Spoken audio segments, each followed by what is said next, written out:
for the first time, Mr. Bob Condotta, who's covered the Seahawks for 9 years now over at the Seattle Times. Previously covered Washington football for 16 years. So he's been a just genius in the game. We're so excited to pick his brain and learn more about what's going on over there in Seattle. Bob, thank you so much for coming on. How you doing, man? Sure. Yeah, doing well. How are you? I'm doing fantastic. Excited to talk the Seattle Seahawks, especially want to kind of start at the top here from an offensive perspective. The Seahawks don't really have a ton of huge names, but there is a potentially huge key change happening, and that's Brian Schottenheimer, the bane of many fantasy owners' existence, just because he didn't let Russ cook, or so the movement was among us fantasy football owners. He's since been fired and now replaced with the Rams passing game corner, Shane Waldron. Now, I wanted to kind of pick your brain a little bit, start there, and then we can get into the key specific pieces after. What's like the big picture you're kind of seeing here, though, with this scheme? Should we expect any big changes under Waldron? Well, yeah, I don't know that it'll be huge changes. Like you'll watch the Seahawks offense and you'll just go, man, that looks so much different than last year. I think a lot of things are going to be more subtle. I think one of the things I think they want to do is play a little bit more up tempo, not necessarily no huddle, but just up tempo. Russell Wilson's always been very good in those kinds of situations, late game, 2-minute kind of things. And so I think there's a desire to try to do that a little bit more, try to just get that a little smoother. They felt like they had some issues, I think, at times last year in some of those settings where maybe they didn't maximize it as much as they should have.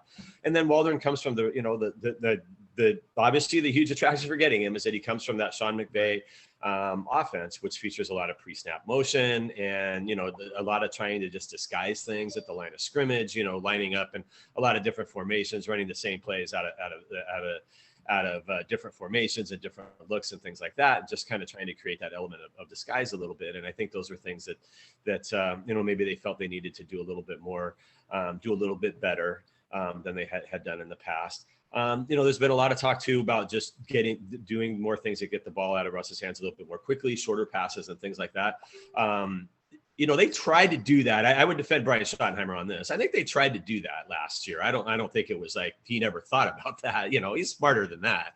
Everybody was saying in the playoff loss, throw to the tight end more. Well, they threw 7 passes to the tight ends. They just only completed 1 of them. It was more about how they did it than what they did. And so that's sort of, I think, what they're trying to do this year is just, figure out how to do some of these things a little bit better than they had done in the past. So, not so much necessarily reinventing the wheel, but I would argue too, that if you just have Russell throw short all the time, you're taking away what is his best thing, which is throwing deep. And, so that was another thing, they struggled with last year was teams were really playing them, Pete Carroll, pretty frankly, after the season said, a lot of teams just got in, 2 deep zones and tried to take the deep ball away from us. And we needed to adjust to that more. But the reality is if you let a team just take away what you do best, you're sort of giving into them too. You still got to figure out how to do that. And when you've got DK Metcalf and Tyler Lockett, who are 2 of the best, deep ball receivers in the NFL, and Russell, who may be the single best deep ball passer in the NFL, you've got to figure out a way to still make those plays happen. So, you're not, this isn't going to be nothing but just dinking and dunking all over the place. But I do think they want to get to where when they feel like that's something they want to do more, the throwing deep, the throwing short stuff, that they do it better than they did it last year. 100%. So tempo, a big thing after Seattle ranked, I believe it took this right from your article, 19th in the NFL last year at seconds per play, 27.72. They were also 14th in pre-snap motion. So just those 2 little subtle changes could go a long way. Do you think, we'll get into Russell specifically and how he might fit into this system you just mentioned, they are going to continue to hopefully throw it deep, given it's such a big strength of his. Do you think they're going to throw it more often in this offense, or do you think it still will be pretty run heavy as it has been under his tenure with Pete Carroll here? Well, I guess what qualifies as run heavy. I mean, last year you can find a million different stats if you want, but in sort of play neutral situations, the Seahawks threw it quite a bit. They were pretty high up there, especially early in the year. Part of what happened was they had some injuries on their offensive line. They weren't pass blocking as well the second half of the year because a lot of those guys just weren't there anymore. Their center, Ethan Posick, got hurt, missed a game. their right tackle, Brandon Shell, was in and out of the lineup a little bit. Their guard spot with Mike Iupati, he was an older player who they tried to basically get one more year out of, and it just didn't really work out. So they sort of had some issues like that came to a fore. And when they played some teams early in the year, they were really able to have some success with it. When they played, especially when they got into division games, teams that know them well, especially the Rams, the Rams know how to play them, and it didn't work quite as well. So, Pete wanted to get a little bit more conservative in those games and sort of not lose the game before you go win it. I don't think that philosophy of Pete's is going to change. He turns 70 next month. He sort of is who he is, and it's kind of funny for Pete being, kind of this always compete, look on the bright side of life guy. He's very risk averse when it comes to his football team. His biggest thing, his biggest thing is don't turn the ball over. And so they're always going to want to try to be as careful, win the turnover margin, don't turn the ball over. His number one stated, you can find 8,000 quotes of him saying, his number one philosophy in football is it's all about the ball. And that was the problem, was at midseason, Russell had a span of 4 games where he had 10 turnovers, and they lost the 3 games where he had all the turnovers. And, so they wanted to rein that in a little bit, and they felt like they had to because of where things were with their line and with some of the defenses they were playing. And things like that. So it really wasn't like we just don't want to throw the ball anymore. It was just sort of a bunch of circumstances. Obviously they're hoping their offensive line kind of makes it through this season a little better. Adding Gabe Jackson to that instead of basically he's just going to replace Iupati is really the only change they made. But with that and with as we were discussing earlier, maybe an offense that just is a little bit better, has some more answers on taking, kind of mitigating the pressure that defenses bring and making them maybe not be as aggressive in some situations. That maybe that'll allow for that, but they're always going to continue to run it to a certain extent. And they re-signed Chris Carson in the offseason, and they're going to want to keep using him. Pete Carroll just believes that's a good way to play. The other thing about it is Russell's a really big part of their running game. And I know that doesn't help from a fantasy perspective, maybe at all, but Russell Wilson's, one of the 2 or 3 best running quarterbacks, I think, in the history of the NFL. And, so when people say running takes the ball out of Russell's hands, I argue the opposite a lot of times. All those zone replays are Russell being given the option to do what he wants with the ball. So it can look like a handoff, but a lot of times it's not. They're telling Russell, you can run it if you want, or hand it off if that's what you see with the zone read. And, he had averaged 6.2 yards per carry or whatever it was last year. I mean, Russell was very effective running, and that's always going to remain a big part of their offense too, is that aspect of the running game. Yeah. And fantasy football owners actually love that when the quarterback runs. They call it the quote Konami code. It's like a cheat code because of how many more points they rack up. I don't know if you play much fantasy yourself, but the rushing points, yeah. We got to get you back into it sometime, then I'll be happy. Well, covering the game, it's sort of just, you kind of. Right. Exactly. The thick of it. So you mentioned it was kind of towards the second half of the season. It sounds like it might've been the line that contributed, but it almost looked like 2 different Seattle offenses in Russell Wilson's. I mean, for those first 8 games, they were leading the NFL with 34.25 points per game. The second half, they were bottom 10 with just 23.75 points per game. Russell had 28 touchdowns in that first 8 contests to then just 12 in the back 8. He went from the quarterback 2 in fantasy all the way down to quarterback 15. So do you think that really was significant? Like, just the line was the biggest cause for that? Is there other reasons there was such a drastic difference between the first half and second half?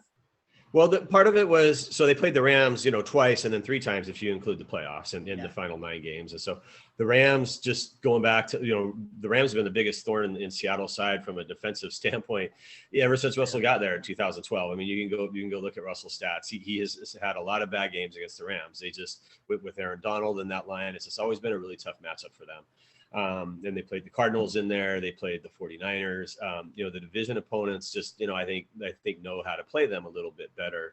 The 49ers obviously last year had the defensive coordinator was a guy from Seattle staff. He knew exactly what the Seahawks are doing. So, a little bit of it was that, they played a game in Washington on a bad field that they led the whole way. So they sort of just sat on the ball, once they got a lead, and obviously Washington almost came back, but, they took the big lead early and sort of just sat on the ball. So, there were some things that kind of made the statistics, I think, and the Jets game, they led 30-3 at halftime, and they never ran the ball. threw the ball again in the second half. So there were some things like that I think impacted the statistics a little bit. But as I mentioned earlier, when they had that spate of turnovers, they wanted to get a little bit more conservative with their play calls for sure. They felt like the defense was getting better. That was the other thing that played into it. Once Jamal Adams got healthy, once they traded for Carlos Dunlap, they felt like the defense was getting better. And so they could go back to a little bit more of that let's win with the defense and ball control game. Instead of having to air it out as much as they did. Some of the airing it out early was simply because they kept playing these shootout games. They were going down to they had 3 games, essentially. I think 3 of the first 5 games went down to essentially the final minute. The New England, Dallas, and Minnesota games that all just went, so they were having to do whatever it took to keep scoring in those games. In the second half of the year, they had a few games they didn't have to do, or a game against the Giants where they just, were hideous from the start, just couldn't do anything. So certainly I wouldn't argue that the offense played as well in the second half of the year, but I really don't think it was this quantum like, oh, we just don't want to throw the ball anymore. I just think a lot of it was some circumstantial stuff that happened. And but certainly, I think the playoff game in particular, exposed some things about their offense and how it works that made them want to make the change and bring in Shane Waldron. And I think they realized there's some, to get back to the Super Bowl, there's some teams you're going to have to beat that have really good defenses. And you're going to have to be a really well-rounded offense that can do a lot of different things. It can't be really easily defended. And I think that's what they felt like happened was once teams really started kind of ganged up the 2 deep zone, tried to keep everything underneath, that the Seahawks weren't real good at doing the throw underneath stuff. And so that's what they want to get better at for sure. Whether they want to do more of it, I don't know if they necessarily want to do it more. I think they just want to do it better. They just want to be able to, if teams are going to do that, like I said, in the Rams game, you can go back and look. It wasn't like they didn't try to throw short and get the ball out of Russell's hands quickly. The big play in the game was a play where they tried to get the ball out of Russell's hands quickly, and Darius Williams for the Rams picked it off and ran it back for a pick 6. That was just your basic wide receiver screen kind of thing, which is the kind of thing which can work well and maybe get you 20 easy cheap yards. They didn't do a lot of that stuff real well down the stretch last year, and that's what they need. That's what they want from Shane Waldron, is to incorporate some of those elements of the Rams offense where they do it well. The Rams aren't throwing it deep all the time. They do a lot of just kind of short stuff where they get the ball to guys in space and they make plays. They get yards that way. And that's an aspect of it the Seahawks really want to incorporate for sure. Absolutely. And how has that kind of install been? Like, how has this marriage, obviously Russell's such a good quarterback. He'll probably be good in any system that you put him in. But how has that marriage between the OC and Russell Wilson been so far? Does it look like they're improving in that intermediate range? Does it look like this is going to be a good fit between the two? I mean, this early in training camp, it's really hard to make big judgments of that. We've only seen them 2 days in pads and all of that. Certainly we've seen them do it. So, they're certainly there's some things they're doing that way that you can tell they are trying to do that. Players have talked openly about the tempo part in particular, that, that's a really big emphasis and they are working on that a lot. I'm not going to say after watching 2 padded practices whether they're better at any of this. I think we need to wait a while to say that, but certainly they are trying to do these things, and we'll see if they can do them once we get into the season. Absolutely. I always like to too, when we do these writers with the beat interviews, look at the Vegas lines that they've set for them and see if you think these are fair projections. And Russell's set right now at 4,250.5 yards and 33.5 touchdowns.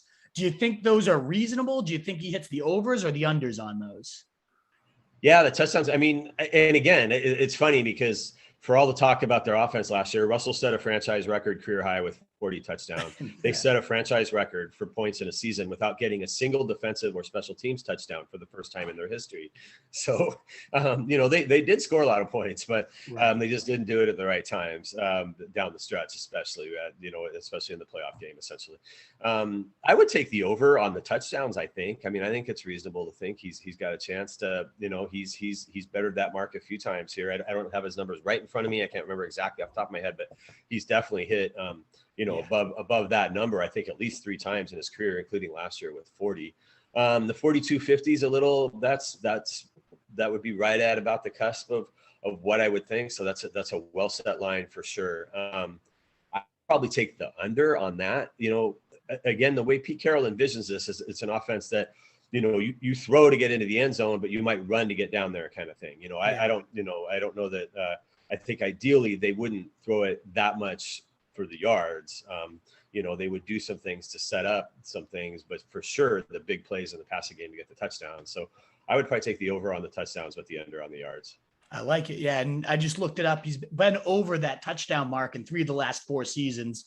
So you're stirring an extra game for him too. I love that mark. I think 33.5. Yeah, that's true. I totally forgot about that aspect of it. Yeah. I throw in the 17th game for sure. Exactly. I'm with you. I think that's an easy one to hammer right there. 33.5 touchdowns for him.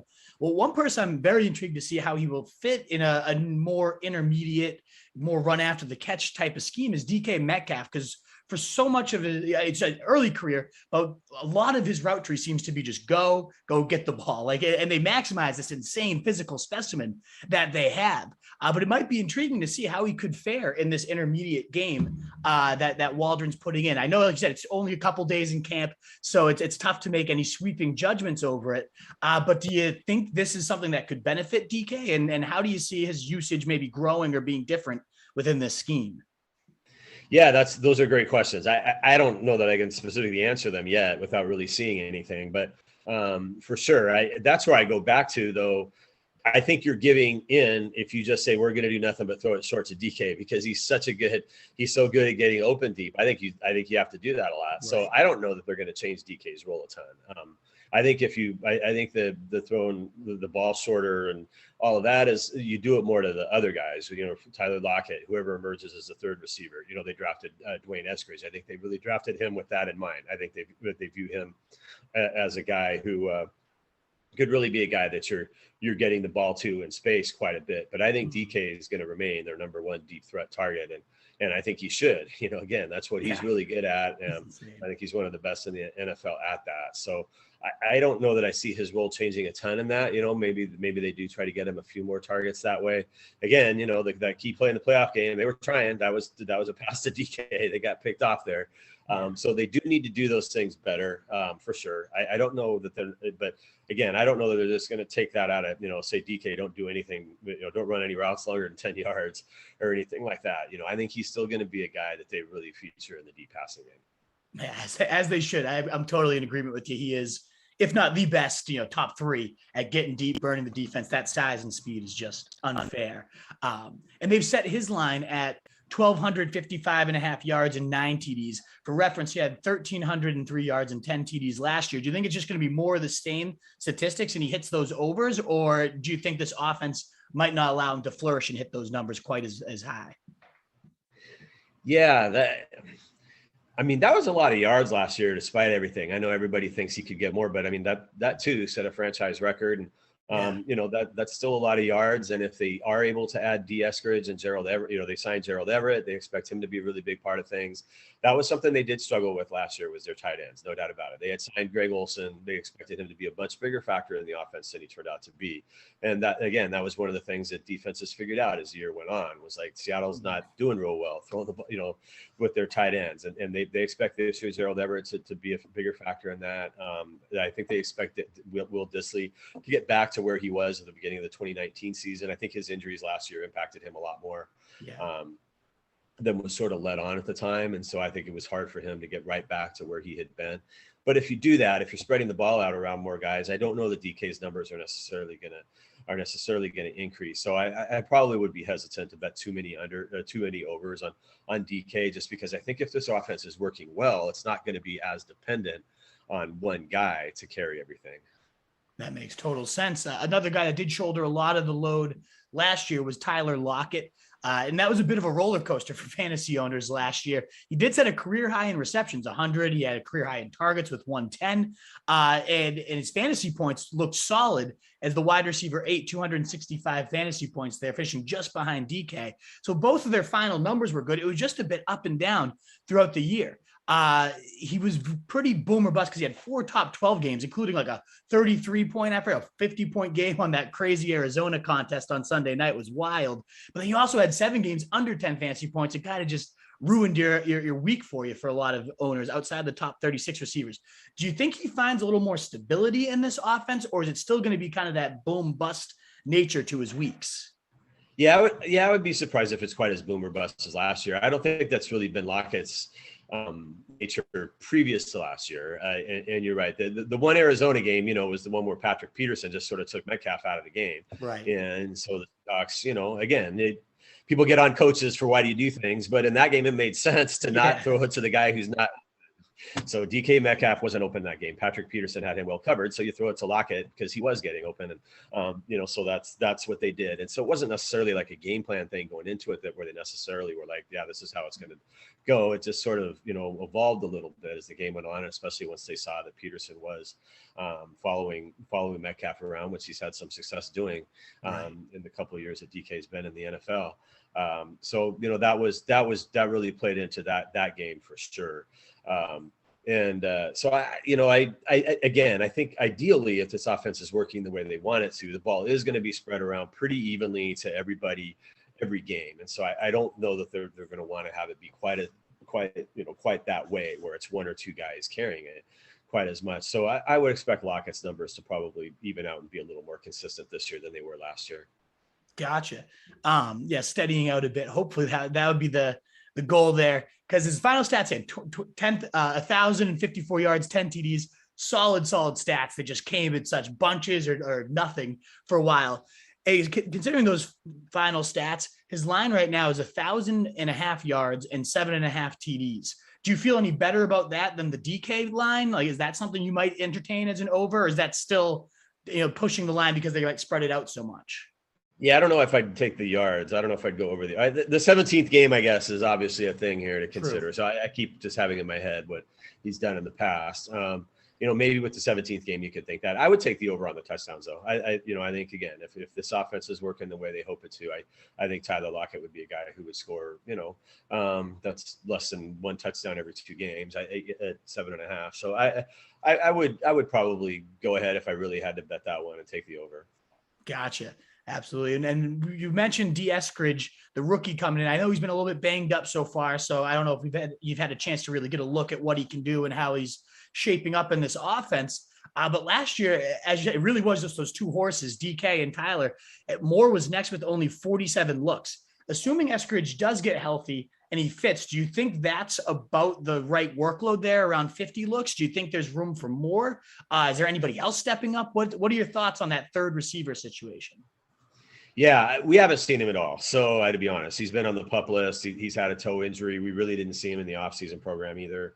But there would have been very little to make out of that, the way that was structured this year. So it's really hard to really guess, other than the fact that they took him in the second round. That's the second highest pick they spent on a receiver in the time Pete Carroll's been here. So obviously that comes with some expectations from the organization that, they want it, that they think he can be a big part of things. So, the way the roster is constructed, it's definitely wide open for him to become that third receiver. After him, they have Freddie Swain and Penny Hart, who were essentially the 4th and 5th receivers last year. They like Freddie Swain, and he did some good things last year, but I just think logically, I think it's Eskridge's job to win or lose, assuming he can get out there fairly quickly. Obviously, if he can't get out there, then it's probably going to be Freddie Swain by default, unless they go get a veteran. They were known to have wanted to try to sign Dede Westbrook, and so it would not stun me at all if they were a team that got involved with veteran receivers who might become available via waivers or whatever as training camp goes along. But at the moment, I really have no idea what Eskridge is going to do, because we have not seen him do anything. So to guess how many catches Eskridge might have, if you want to throw money at that bet, I guess go ahead. But I really don't know exactly what to expect out of him. What I would say is that the sort of the de facto third receiver right now, though, too, is Gerald Everett. He's a guy that they're going to split out a lot, and how they want to do things. They're going to play a lot of 2 tight ends. They're going to have Gerald Everett and Will Dissly on the field together a lot. As you saw them do last year when they had another receiving tight end, as they did with Greg Olsen last year, to pair with Dissly, they had Dissly in line a lot more. They really like his blocking ability as well. And that's what helped take away a lot of Dissly's targets last year also. And I think that's how they view this with Everett and Disley, is that Everett is the tight end who's going to be split out a lot more and get a lot more targets probably, and Disley's the guy who's going to be in line a little bit more and still get targets, and hopefully get the kind of targets where, you know, he's really in good matchups because he's on the line. And, you know, if you get him matched up against a linebacker or something like that, where he can really take advantage of that. The other guy who's been really good in practice so far is Colby Parkinson, who was tight end they took in the 4th round last year and basically didn't play last year because he suffered a broken foot. And he was active and he got a few snaps here and there, but didn't really do anything. And but this year, you know, they really expect him, and he's another guy I think you could see split out a lot. So, you know, it's one of those things where you might have to deviate from what you think of as a third receiver with this team, and the third receivers could easily be the tight end core. And, you know, I think they're a group that they're really going to want to get involved a lot more and do some things with this year. You know, so I think that's sort of their hedge, especially if Eskridge is not able to, you know, get back real quickly or whatever, you know, that they've got these tight ends that they can get it to. You know, we've seen Parkinson make a lot of big plays so far early on and things, and he's 6'7" and runs pretty well. He's a real noticeable target out there. So you know, he's the guy I would expect if you're looking for a real sleeper on this team to maybe come from out of nowhere and be a guy who catches 4 or 5 touchdowns or something like that. You know, he'd be my guy. Absolutely. That's an intriguing name for sure. It might take an injury or something for Disley or Everett to really open up that playing time, but maybe not. Maybe they can get these 3 guys involved. I am definitely intrigued by Everett, especially because he comes over from the Rams. He has that experience with Waldron before, so he at least has some idea of what he can do. Have you had a chance to see what he's looking like on the field? I don't know if he was banged up a little early in camp. Does it look like him and Wilson have a good rapport going together so far? Yeah, he missed a day or two, but we have seen him out there, and for sure, I think we've started to see that again. I mean, they really only had like 5 on-field practices, so you know, and only 2 in pads so far. So it's hard to make sweeping judgments of those kinds of things. But you know, and the way the off-season program went, the veterans not being there, we really didn't see anything in the off-season program from those guys. But for sure, I mean, again, they expect a lot from him. I mean, you know, he signed a guy to a contract the way they did and all that. You know, they definitely expect him to be the, you know, I think kind of the starting tight end probably. I think he and Disley, I think, are sort of 1A and 1B on that. And it's just sort of what the game plan is, who plays more or whatever.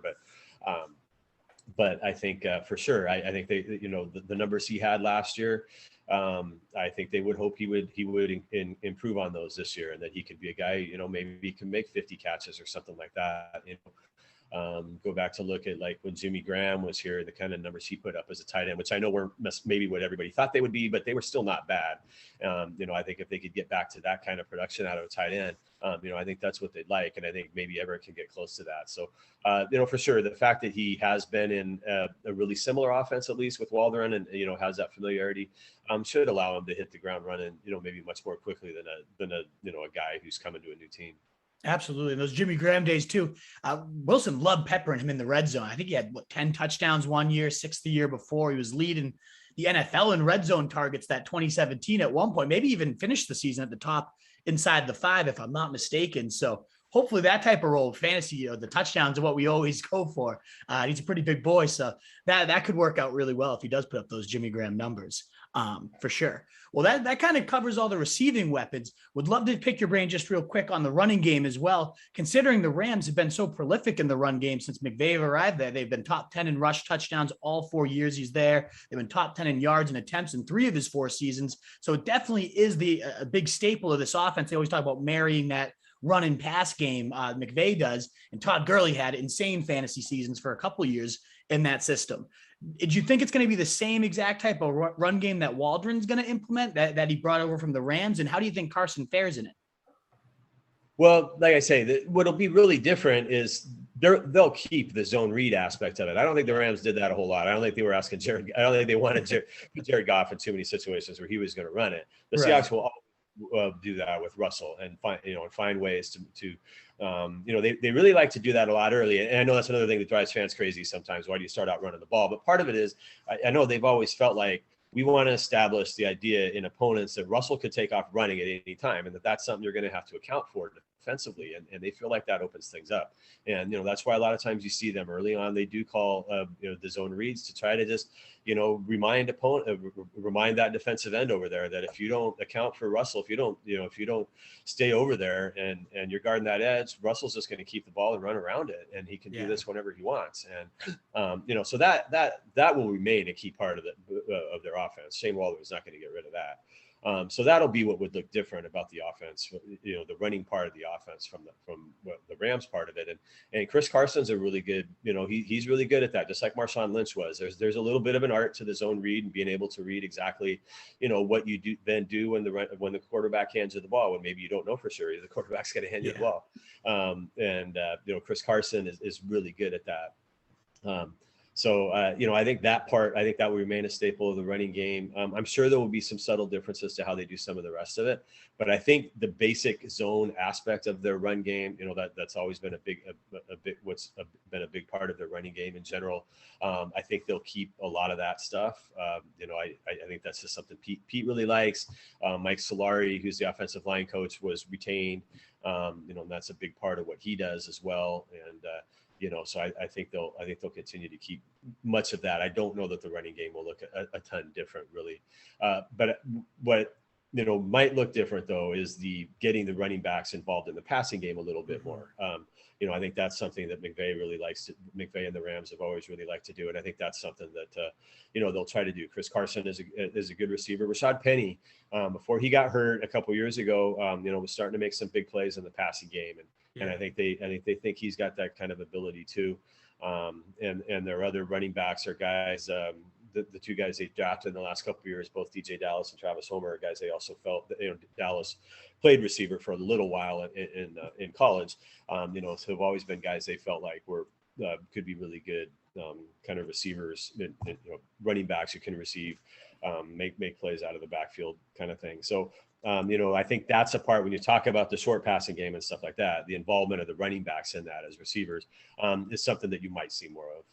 Absolutely. Yeah. There was a report yesterday or a couple days ago I saw on Twitter that DJ Dallas has been the most impressive pass catching back. As you said, it's only been a couple padded practices and 5 or so practices. So there's no generalizations we can make from there. But they were even speculating if that continued, he might take over the third down back role.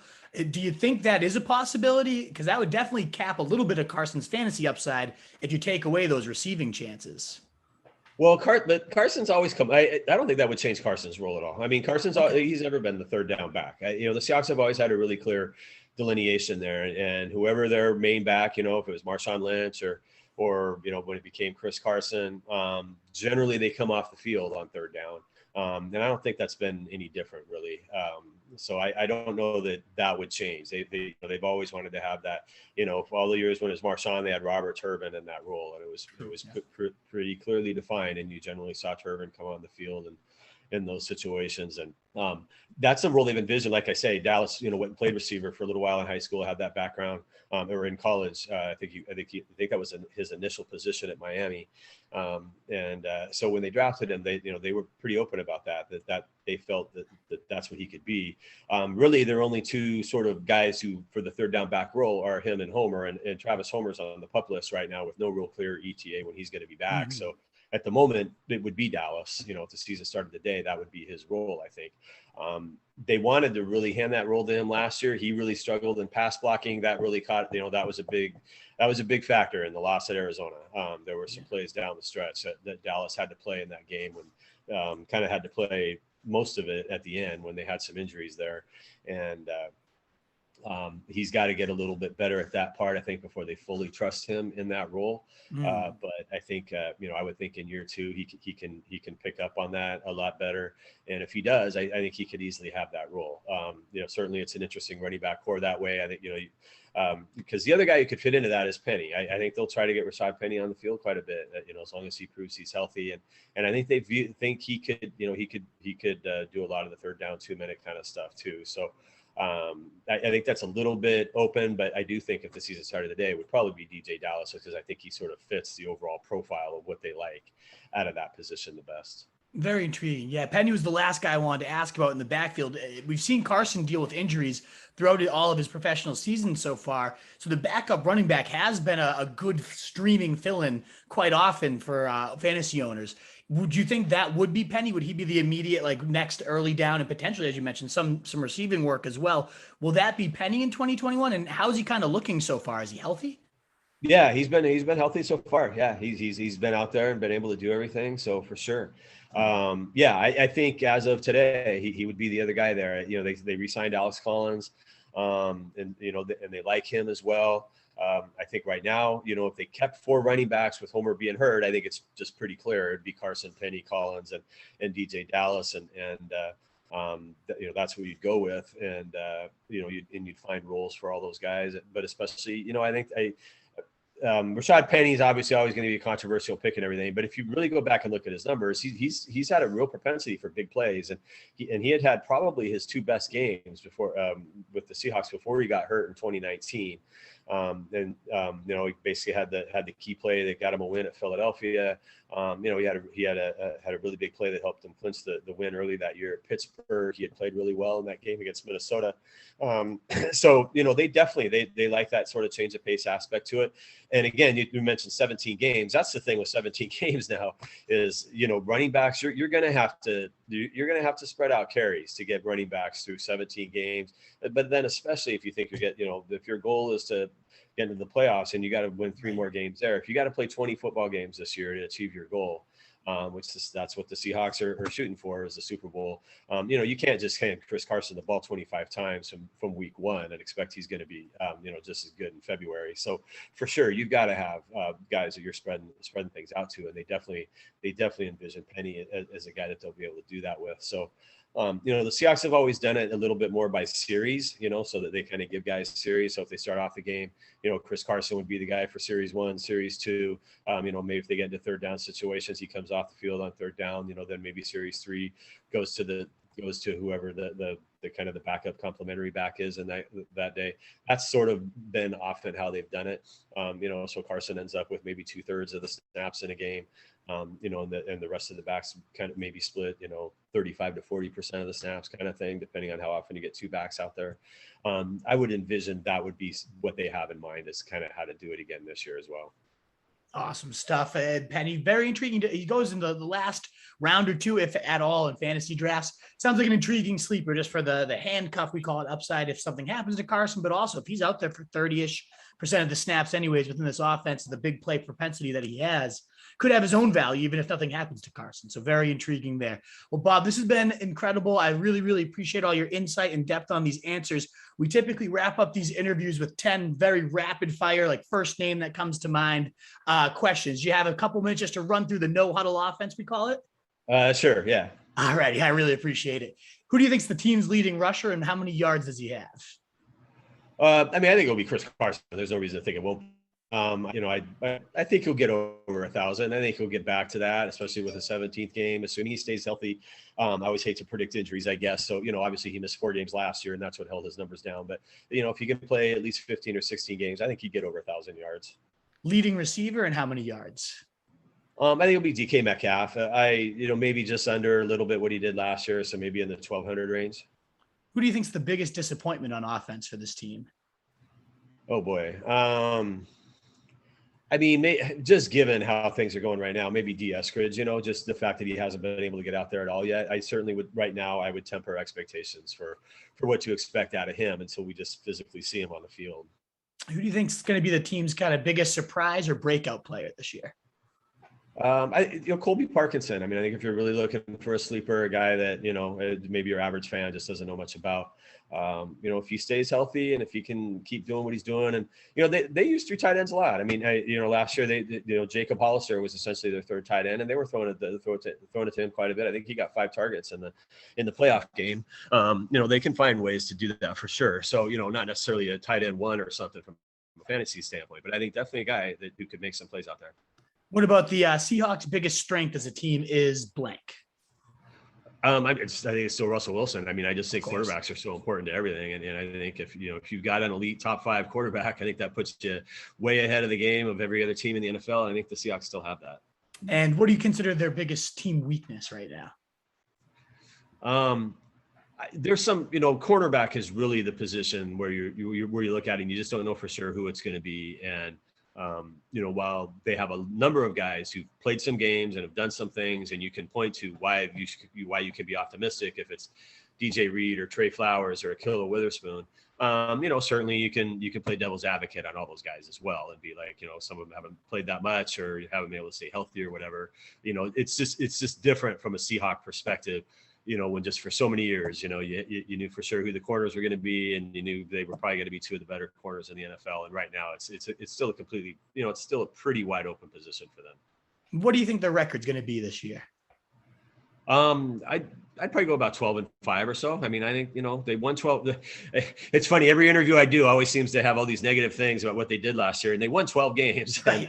Won the division. They did, even though they lost to the Rams in the playoffs, they did beat the Rams 2 weeks prior to that in the game that decided the division. So it wasn't like they couldn't handle the Rams. They just didn't play well, obviously, against them in the playoff game. But, so I still think they've right now I would pick them to win the division. I just think I really like a lot of the moves they made on the defense. I think the defensive line has a chance to be much better than it was from the start last year. And, I think with what they have at receiver and with Russell, I think they're positioned still to be a really good team this year. And where do you think they finish the season in terms of like conference ranking or down the road in the playoffs? How far do you think this team makes it? It's so early before we know injuries and stuff like that. But I'd say I'd give them to the conference championship game. Maybe. I mean, that's definitely what this team needs to do for sure. That's the stated goal. There's no question about it, is to get past the divisional round. They haven't done that since the last time they got to the playoffs, got to the Super Bowl following the 2014 season. And there've been some reasons. They've had some tough matchups and some kind of weird situations on the road and in some of these games and stuff like that have happened to them. But they've got to get themselves in a position where they get home field advantage. And if they can do that, I think they can make a run in the playoffs. Last question here. The Seahawks will win the Super Bowl when blank happens. If Russell Wilson throws 45 touchdown passes this year, I think if the offense can really take that next step, that is obviously why they hired Shane Waldron and, brought him in and made the change that they did there. If that really can click and if they can be an even more efficient offense than they were last year, I think they can do that. Awesome, Bob. Well, thank you again so much for taking the time today. Why you remind our listeners where they can connect with you, find your work, and anything you'd like to promote before you head out. Sure. Yeah. Just SeattleTimes.com is where we have all of our Seahawks coverage.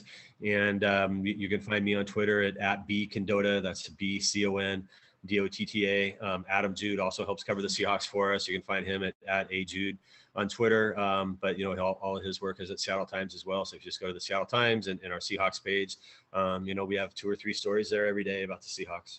Awesome. Well, thank you again so much, Bob. I can look forward to continuing to read your stuff throughout the preseason here to see how this offense is developing and everything. But we really, really appreciate your time today. Have a good rest of your week. Okay. All right. Thank you very much.